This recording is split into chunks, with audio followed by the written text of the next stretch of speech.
I'm Janice from Elevate Designs, and today I'm going to walk through a tutorial on yarn overs, larger yarn overs, and how to do different numbers of stitches into them on the opposite side. So this is a technique that I use a lot and I get a lot of questions about. So here's an example with the pendant scarf, and in the front of it you can see it's got this pendant detailing with different sizes of large yarn overs. This is also in the pendant cowl, which is coming out soon. And also in the ripple rectangular shawl and scarf. So here's the rectangular shawl ripple, and it's got this all over really lovely large yarn over detailing. And in particular, today we're going to look at these sort of extra big ones here at the bottom. Okay, so we'll just shift in to a closer up view, and I'll show you how I do it. Okay, here we are, ready to work on one of the large yarn overs. We're going to do a triple yarn over and then work 4 purl 1 knit 1 pairs into the opposite side. So I've got a little bit of stockinette worked up here, and I'm just going to work in a couple of stitches and then set up for that yarn over. For this one I usually start with a knit 3 together and then a triple yarn over. You can wrap it back to front underneath or front to back underneath. For yarn overs that are this large, it doesn't matter too much, whichever is your preference. And then I usually end it with a slip, slip, slip knit, a double decrease leaning the opposite direction.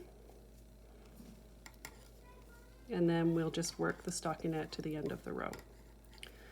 So here on the right side, I've got some stockinette and then my triple yarn over 1, 2, 3. Now on the wrong side, continuing with the stockinette, we'll purl over to the triple yarn over. And when you get there, we're going to work 4 purl 1 knit 1s into this yarn over. So the way that I do that is I don't think of it as 3 separate loops. Instead, I think of it as one big loop, and I can work into this single loop as many stitches as I want. So I will often wrap it a bit just to keep things tidy. And then you work with this back loop and start your purl 1 knit 1 pairs.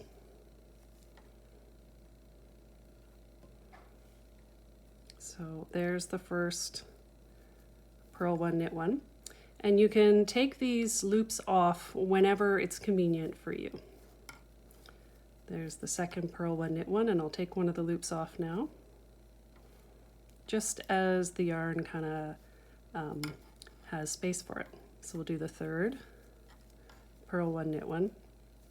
And we just keep working into this back loop as if it's one really big loop, one really big stitch.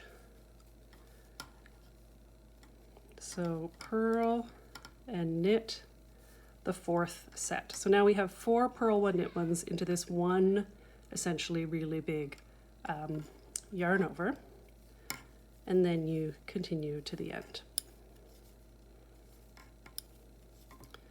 And after you've worked a few more rows, this will look more like it does in this sample, where it's just a single large yarn over, and you'll have this nearly circular shape that comes about as the stitches around it adjust once you work a little bit more. So the reason that I do this is that it makes the top edge of this large yarn over look a little more crisp and tidy. You can also work this with a quadruple yarn over and work purl 1 knit 1 into each of the individual yarn over loops on the other side. That's perfectly fine adaptation. It just makes this a little looser on the top edge. So the critical thing is the number of stitches that are on the wrong side. That comes into the pattern, so you want to get that right. You want to get that 4 purl 1 knit 1s right. Whether you work a triple or a quadruple yarn over on the right side first, that's up to you. I personally like the triple yarn over with 4 purl 1 knit 1 to get this nice tidy circular shape. All right, let me know if you have any questions in the comments, and we'll see you again soon.